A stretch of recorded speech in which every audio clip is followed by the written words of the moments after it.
तो जय हिंद साथियों, एक बार फिर से स्वागत है आपका बिहार सिविल कोड की प्रैक्टिस सेशन में। आज के इस वीडियो में चक्षु पब्लिकेशन का 5वां प्रैक्टिस सेट देखने वाले हैं, वो भी हिंदी विषय का। देखिए, इसमें टोटल जो है 35 प्रश्न रहेंगे और सारे प्रश्न काफ़ी वेरी इंपॉर्टेंट है, तो इसलिए इस वीडियो को अंत तक जरूर देखिएगा। तो चलिए बिना देरी के हुए इस प्रैक्टिस सेशन को शुरू करते हैं। पहला जो प्रश्न है कि शांत रस का अस्थायी भाव क्या है। 4 ऑप्शन आपके सामने दिया हुआ है और इन्हीं में से बताना है कि कौन जो है शांत रस का अस्थायी भाव है। तो देखिए, ऑप्शन नंबर डी में जो आपको निर्वेद दिखाई दे रहा है, ये जो है शांत रस का अस्थायी भाव होता है। ऑप्शन नंबर डी इस क्वेश्चन का राइट आंसर हो जाएगा। नेक्स्ट यहाँ पर जो क्वेश्चन है कि चौकड़ी भूल जाना मुहावरे का अर्थ क्या होगा। तो देखिए, चौकड़ी भूल जाना जो मुहावरे का अर्थ होता है वह होता है राह न सूझना। ऑप्शन नंबर ए इस क्वेश्चन का राइट आंसर हो जाएगा। नेक्स्ट यहाँ पर अगर क्वेश्चन की बात करें तो बोला है कि चूर्ण किस प्रकार का शब्द है। देखिए, चूर्ण जो है चूर्ण से बना है और चूर्ण जो है, जैसा कि हमने बताया है आपको, जहाँ भी गणेश जी वाला न देख लीजिएगा वह जो है तत्सम हो जाता है वहाँ पर। तो ये जो है तत्सम है। अगर चूर्ण इस प्रकार से पूछे तो ये तत्सम हो जाएगा और इस प्रकार का अगर चूर्ण पूछे तो ये जो है आपका तद्भव हो जाएगा। तो इसलिए ऑप्शन नंबर डी इस क्वेश्चन का राइट आंसर हो जाएगा। नेक्स्ट यहाँ पर है कि उडन का संधि विच्छेद क्या होगा, ये बताना है आपको। तो देखिए, उडन का जो संधि विच्छेद होता है वह होता है उत प्लस डयन। ठीक है, ऑप्शन नंबर ए इस क्वेश्चन का राइट आंसर हो जाएगा। नेक्स्ट जो है काल से संबंधित प्रश्न है, आपको बताना है कि वह खा रहा था में खा रहा था कौन सा काल है। तो देखिए, ये जो है आपका खा रहा था ये अपूर्ण भूतकाल है। अपूर्ण भूतकाल इसलिए है कि अभी ये खा रहा था, अभी अपना काम पूर्ण नहीं किया हुआ था, इसलिए अपूर्ण भूतकाल होगा ये। ठीक है, ऑप्शन नंबर बी इस क्वेश्चन का राइट आंसर हो जाएगा। नेक्स्ट जो 6 नंबर क्वेश्चन है, ये आपको दिखाई दे रहा होगा। आपको ये बताना है कि किस विराम चिन्ह का घोतक है। तो देखिए, आप सभी लोग से परिचित होंगे, इसको जो है कोष्टक चिन्ह कहा जाता है। ऑप्शन नंबर ए इस क्वेश्चन का राइट आंसर हो जाएगा।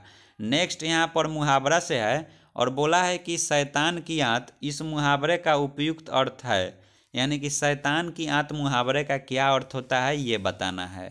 तो देखिए, इसका जो अर्थ होता है बहुत लंबी वस्तु। ऑप्शन नंबर बी इस क्वेश्चन का राइट आंसर हो जाएगा। नेक्स्ट यहाँ पर जो क्वेश्चन है, आपको बताना है कि निम्न में से कौन विराम चिन्ह का प्रकार नहीं है। सबसे पहले विराम चिन्ह के प्रकार को देख लेते हैं। निर्देशक जो है विराम चिन्ह का प्रकार होता है और इसको जो है डैश से डिनोट किया जाता है, योजक चिन्ह जिसको बोला जाता है। लाघव जो है यहाँ पर बिंदु से जो है डिनोट किया जाता है, ये भी जो है विराम चिन्ह का प्रकार है। विवरण भी जो है विराम चिन्ह का प्रकार है। यहाँ पर उपदेशक जो है विराम चिन्ह का प्रकार नहीं है, इसलिए ऑप्शन नंबर सी इस क्वेश्चन का राइट आंसर हो जाएगा। नेक्स्ट यहाँ पर अगर क्वेश्चन की बात करें तो सर्वनाम से है और बोला है कि मैं अपने आप वस्त्र साफ कर लेता हूँ, इस वाक्य में कौन सा सर्वनाम है। तो देखिए, इसमें जो है अपने आप, ठीक है, यानी कि निजी की बात हुआ है, तो इसलिए यहाँ पर निजवाचक सर्वनाम हो जाएगा। ऑप्शन नंबर सी इस क्वेश्चन का राइट आंसर हो जाएगा। नेक्स्ट यहाँ पर अगर क्वेश्चन की बात करें तो संधि विच्छेद से है, आपको सच्छास्त्र का जो है संधि विच्छेद बताना है।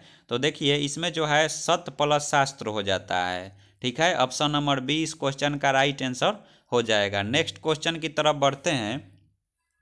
तो नेक्स्ट क्वेश्चन देखिएगा, कारक चिन्ह से संबंधित प्रश्न है। बोला है यहाँ पर रीम नहीं रीमा होना चाहिए। रीमा सीता से सुंदर है, इस वाक्य में कौन सा कारक है। तो देखिए, यहाँ पर जो है आपको आपादान कारक देखने को मिलेगा। जहाँ पर भी यहाँ पर से आ जाता है आपादान से, तो इसलिए ऑप्शन नंबर बी इस क्वेश्चन का राइट आंसर हो जाएगा।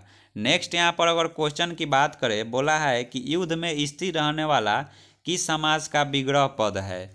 तो देखिए, युद्ध में स्थिर रहने वाला, यहाँ पर जो है कारक चिन्ह आ गया है और जहाँ पर भी कारक चिन्ह आ जाता है वहाँ पर तत्पुरुष समास होता है।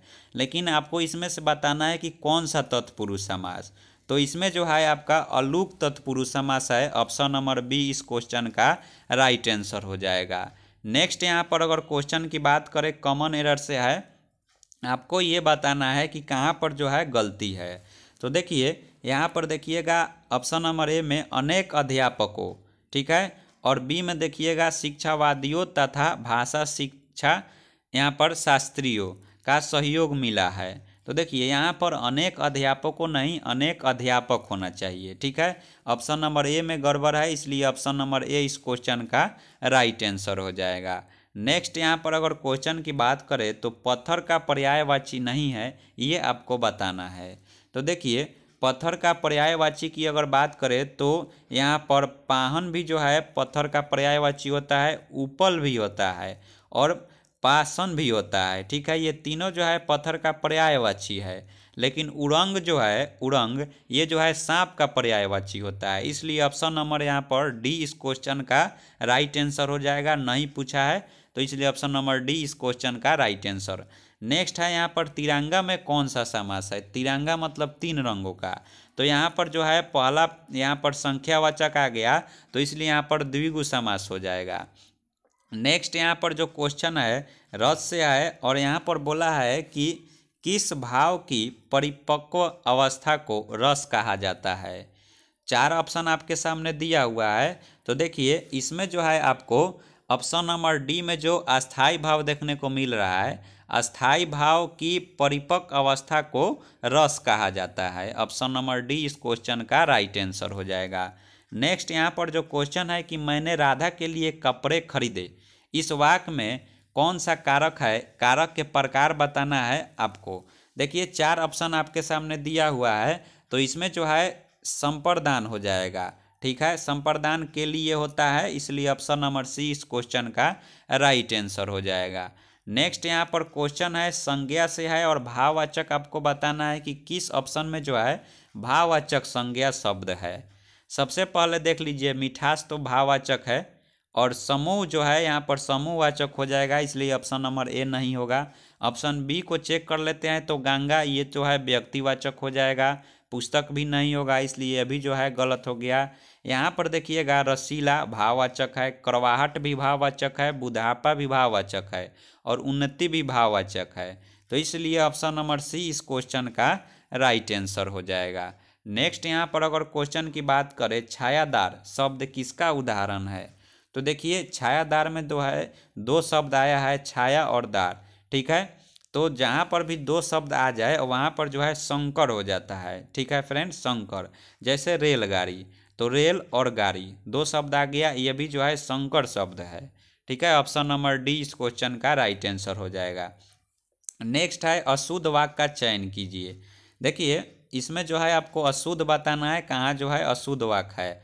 ऑप्शन ए पढ़िएगा तो कामयानी उच्च कोटि का काव्य है, ये बिल्कुल सही है। माता पिता पूजनीय हैं, यह भी बिल्कुल सही है। आपका भविष्य उज्जवल हो, यह भी सही है। और यहाँ पर दिया है कि डी नंबर इस पुस्तक का नया संस्करण प्रकाशित हो रहा है, यहाँ पर यह भी जो है सही है। देखिए यहाँ पर जो है चारों ऑप्शन जो है सही लग रहे हैं। तो बढ़ते हैं फिर नेक्स्ट क्वेश्चन की तरफ। नेक्स्ट जो क्वेश्चन है कि अलंकार से है, जब किसी सामान्य बात का विशेष बात से तथा विशेष बात का समान बात से समर्थन किया जाए तो वहाँ कौन सा अलंकार होगा। तो देखिए ऐसी जब भी परिस्थिति आ जाए जहाँ सामान्य बात का विशेष बात से और विशेष बात का सामान्य बात से समर्थन किया जाए, तो वहाँ पर जो है अर्थांतर न्यास जो है अलंकार हो जाएगा। ऑप्शन नंबर सी इस क्वेश्चन का राइट आंसर हो जाएगा। नेक्स्ट अगर यहाँ पर क्वेश्चन की बात करें तो देखिए, तो नेक्स्ट यहाँ पर अगर क्वेश्चन की बात करें तो बोला है कि संख्या गमन में कौन सा सही संधि विच्छेद है। संख्या गमन का जो है संधि विच्छेद करना है, तो देखिए संख्या गमन का जो संधि विच्छेद होता है वह होता है सखी प्लस आगम। ठीक है, ऑप्शन नंबर ए इस क्वेश्चन का राइट आंसर हो जाएगा। नेक्स्ट अगर यहाँ पर क्वेश्चन की बात करें तो बोला है कि निम्नलिखित में से असंगत यानी कि गलत विलोम शब्द कौन सा है, ये आपको बताना है। देखिए शब्द युग में दिया है, आपको बताना है कि कहाँ जो है विलोम शब्द का गलत उपयोग किया गया है। तो देखिए घात का जो है प्रतिघात होता है, ये सही है। प्रसार का संकुचन होता है, ये भी सही है। यहाँ पर देखिएगा खग का मृग होता है, ये भी सही है। लेकिन शाश्वत का यहाँ पर विलोम अगर देखा जाए तो नश्वर होता है, सदैव नहीं होता है। ठीक है, तो इसलिए ऑप्शन नंबर सी इस क्वेश्चन का राइट आंसर हो जाएगा। नेक्स्ट यहाँ पर अगर क्वेश्चन की बात करें कि हिंदी वर्णमाला में अंत अस्त व्यंजन कौन सा है, तो देखिए हिंदी वर्णमाला में जो अंत अस्त व्यंजन है वह है यहाँ पर य, र, ल और व। ठीक है, ये जो है चारों जो है अंत अस्त व्यंजन है। और हमने आपको पिछले वीडियो में बताया है कि तालाबे स, मूर्धन्य स और दंते स और ह, ये जो है आपका संघर्षी व्यंजन है। ठीक है, तो इस क्वेश्चन का right answer option number B हो जाएगा। नेक्स्ट क्वेश्चन की तरफ बढ़ते हैं और ये जो है कॉमन एरर से है, आपको ये बताना है कि किस पार्ट में जो है त्रुटि है। तो देखिए ये जो है कि यहाँ पर लिखा है, देखो यदि आप अपनी और अपनी परिवार की भलाई चाहते हो तो तुरंत यहाँ से चले जाओ। ठीक है, ये आपको जो है दिया हुआ है, आपको ये बताना है कि किस पार्ट में गड़बड़ है। तो देखिए यहाँ पर दिया है कि देखो यदि आप अपनी और अपनी परिवार नहीं अपना परिवार होना चाहिए। ठीक है, यदि देखो यदि आप अपनी और अपने परिवार की भलाई चाहते हो तो तुरंत यहाँ से चले जाओ, ये होना चाहिए। तो यहाँ पर जो है बी में गड़बड़ है, इसलिए ऑप्शन नंबर बी इस क्वेश्चन का राइट आंसर हो जाएगा। नेक्स्ट यहाँ पर जो है आपको शुद्ध वाक्य चुनना है। यहाँ पर जो है देखिए 4 ऑप्शन दिया हुआ है। यहाँ पर सबसे पहले देखिए दिया है कि एक बूढ़ा अपनी एक लाठी रख कर जा रहा था। तो बूढ़ा जो है लाठी रख कर थोड़ी जाएगा, लाठी लेकर जाएगा। यहाँ पर ये जो है गलत हो गया, शुद्ध वाक्य चुनना है। मुझे 5 रुपये का चिल्लर पैसा चाहिए, रुपये, ये भी जो है गलत हो गया। युवकों में असंतोष बढ़ रहा है, ये जो है गलत हो गया, युवकों नहीं युवाओं में होना चाहिए। ठीक है, तो बचा ऑप्शन नंबर डी और ऑप्शन नंबर डी यहाँ पर जो है राइट आंसर हो जाएगा। ठीक है, नेक्स्ट यहाँ पर जो क्वेश्चन है, नेक्स्ट क्वेश्चन जो है कि गर्दभ शब्द की उसकी व्युत्पन्न के आधार पर किस श्रेणी में सम्मिलित किया जाएगा। देखिए ऑप्शन ए है तत्सम में कि तद्भव में कि देशज में कि विदेशज में। जैसा कि हमने तत्सम में आपको पिछला प्रैक्टिस सेट में बताया था कि जिस भी शब्द में जैसे क्र वाला यहाँ पर र आ जाए, ये वाला र, तो वहाँ पर जो है आप तत्सम मार दीजिएगा। तो यहाँ पर देखिए जो है ये वाला र आया है, इसलिए जो है तत्सम हो जाएगा। ऑप्शन नंबर ए इस क्वेश्चन का राइट आंसर हो जाएगा। बढ़ते हैं फिर नेक्स्ट क्वेश्चन की तरफ। तो नेक्स्ट क्वेश्चन है यहाँ पर कि निम्नांकित में से देशज शब्द के उदाहरण को चिन्हित कीजिए। देशज का बताना है, देशज शब्द वे होते हैं जिनकी उत्पत्ति देश में होती है। तो यहाँ पर जो है खटर पटर जो है देशज शब्द है। ऑप्शन नंबर ए इस क्वेश्चन का राइट आंसर हो जाएगा। यहाँ पर दिया हुआ है कि भविष्य में होने वाले के लिए आपको एक शब्द बतानी है। तो जो भविष्य में होने वाला है उसको भावी बोला जाता है। ऑप्शन नंबर डी इस क्वेश्चन का राइट आंसर हो जाएगा। नेक्स्ट जो क्वेश्चन है वह है कि आए थे हरिभजन को ओटन लगे कपास, उपयुक्त लोकित का सटीक अर्थ क्या होता है। देखिए यहाँ पर जो है आए थे हरिभजन को ओटस लगे कपास का अर्थ बताना है। तो इस क्वेश्चन का जो राइट आंसर हो जाएगा वो हो जाएगा ऑप्शन नंबर बी, जिस काम के लिए जाए उसे न करके कोई और काम करने लगना। ठीक है, ये जो है इसका अर्थ होता है। तो बस आज के लिए इतना ही। बाकी जो है यहाँ पर देखिए गद्यांश से है, गद्यांश से 5 क्वेश्चन है। तो फिर मिलते हैं नेक्स्ट वीडियो में, तब तक के लिए जय हिंद।